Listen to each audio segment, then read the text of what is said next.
Hey, let's get out of the country. My wife has said that before. She's very intelligent, and I understand the instinct. CNN and others, other globalist outlets have reported that there are record numbers of people leaving. But the issue is, this is a global corporate kleptocrat model. There's global standardization. And as you pointed out, the exact same stuff's being done in Eastern Europe, in Costa Rica, in Central America, in Australia, in Germany, in England. It's all carbon copy. And there's the headline, new Argentine law adopted, broad definition of terrorism, including taking your money out of the bank. So that's it. I mean, worldwide authoritarianism is here because the very same financial crooks are running it. And so we got to stand and fight, basically. Yes, and let's, again, we call them by their proper name, the money changers. That's all they are. And as a matter of fact, there's another wonderful little article you should Google up on Bloomberg about how they call the people that dissent against the very greedy taking all the money. And remember that we have an income disparity here that rivals that of Iran and China, Zimbabwe. And I'm not making that up. That's according to the CIA fact book. And then fake conservatives spin it like, oh, well, that's free market. There's no reason people should be mad they're so poor. No, there's no reason all the jobs were shipped to China. There's no reason. Meanwhile, these guys are getting rich off corporate welfare, but you'll never hear the pimps posing as conservatives on radio who are attacking Ron Paul admit that to their audience. Right. So if you Google up this, you'll see that people like Jamie Dimon and this guy Marcus, who created Walmart, not Walmart, excuse me, Home Depot. Home Depot, Lowe's, aren't they wonderful? They put all of the people that used to own hardware stores out of business because they know how to do the big deals. He says that people like you and I or others that complain about this, do you know who we are? We're imbeciles. That's right. They create jobs. You have these jerks that are saying things in this article in Bloomberg that when they call us imbeciles, like this one guy, I think his name is Cooperman or something, a hedge fund guy, and he says, don't these people understand? We make it possible so they could stock the shelves with Christmas stuff. No, you don't. You're a hedge fund guy. You're a gambler. And the gambling club is very tight, and you're all doing deals with each other. So let's make this really clear. You're not the best and the brightest. You're high-stakes gamblers that'll screw your mother to make money because Mr. Cooperman or Mr. Marcus or Jamie Dimon, you're just like John Corzine, MF. You're a bunch of MF money junkies, and you want it all, just like any heroin addict. So I suggest you look up that article, and as we go into the new year, we have to put the proper name on these people. As you said, they're prostitutes in the media. They're money changers and loan sharks. They are not bankers. Yeah, a banker is somebody who actually loans you some money at a low, reasonable rate in your town to build something. But the mega banks on record are trying to shut down all the small banks and credit unions. They're trying to mop up any competition. But, Gerald, expanding on your trends, and I want to start getting into the 12, recapping some of the first we covered and get into the 6 or so we didn't the other day. That's why you're back here with us breaking this down. But here's CNN. Gun sales at record levels, according to FBI background checks. And it says that 1,534,413, but they have actuaries that's just for the FBI background check. So they estimate more than 2 million guns were sold in December, an all-time record breaking previous records.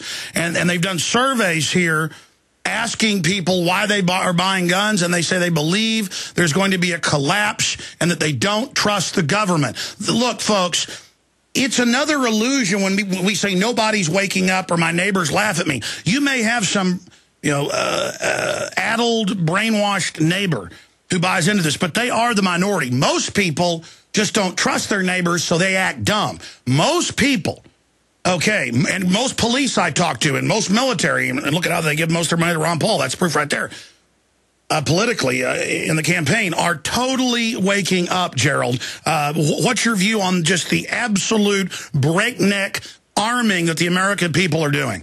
Well, first of all, as you were talking about government before and summing it up, you know, John Anthony West, who I work with, my colleague for over 30 years, he summed it up very well. He said, government is nothing more than 24/7 extortion.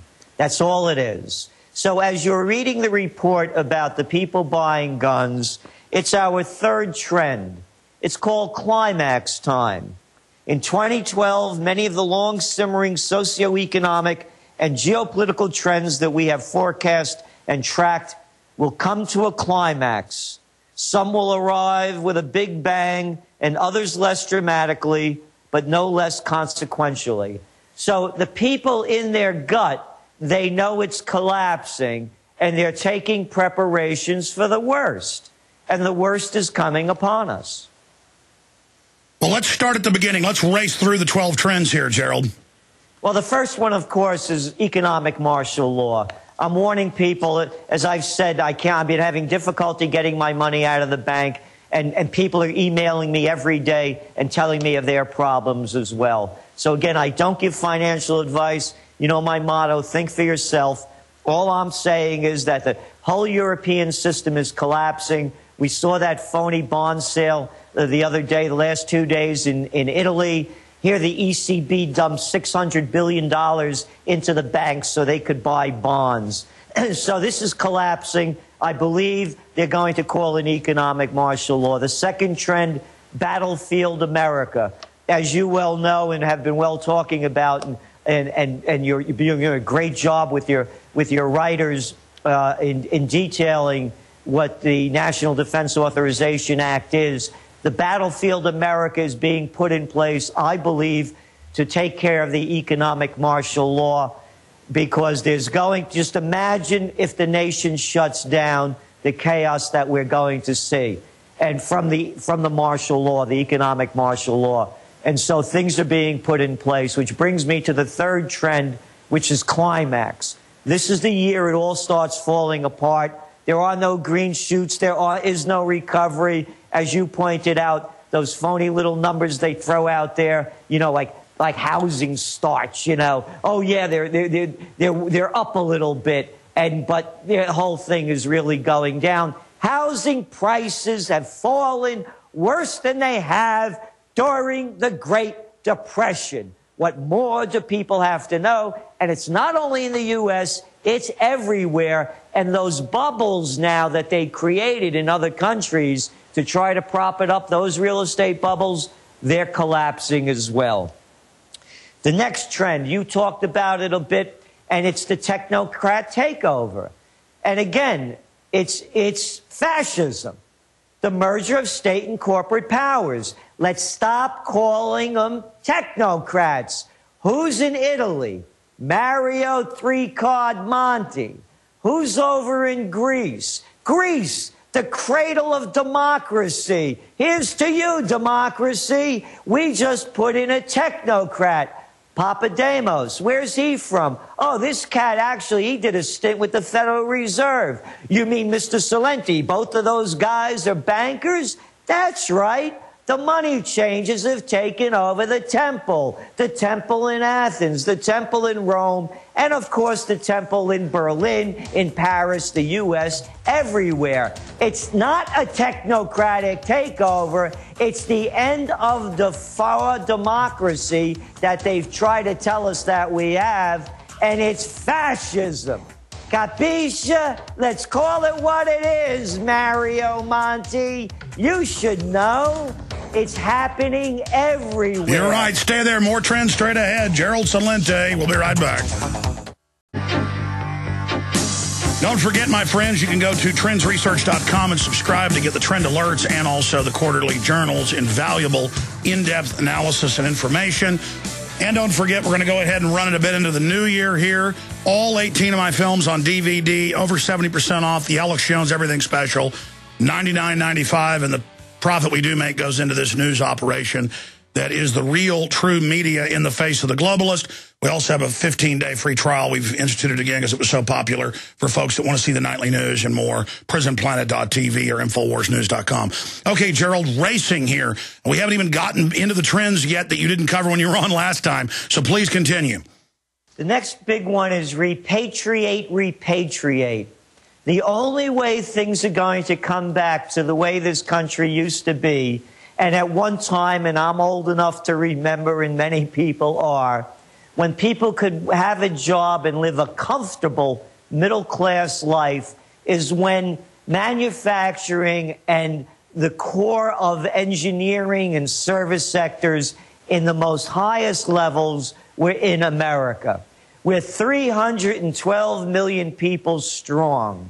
It's time we bring the manufacturing back and deal with each other, do business with each other, rather than doing it with the Chinese, with the Indonesians, with the Vietnamese, and the rest. So the repatriate, repatriate trend is the other side of globalization. It's already beginning to happen with the awakening of buying local. So what we're saying is now is the time to start reversing this. Made in USA is going to be big business for anybody that understands it. A next trend, and they all tie together, by the way. You can look around the world. It's not only in the United States. There's talk of the breakup of the European Union. India is splintering into many different parts.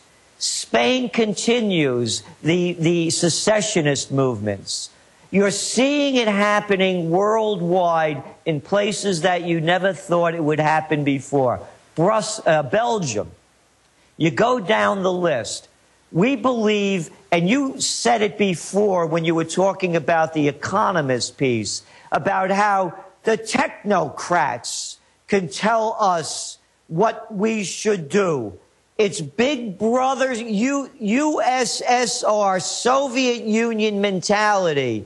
And what happens with it? It starts to break up.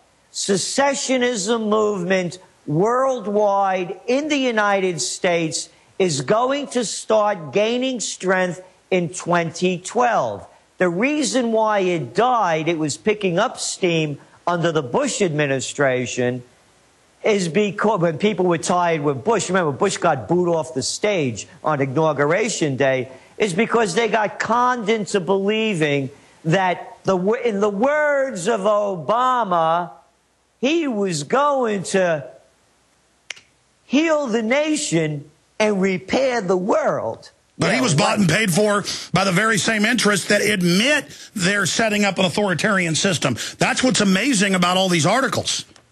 Exactly. So now brings us to the next trend, and I briefly touched upon it before, safe havens.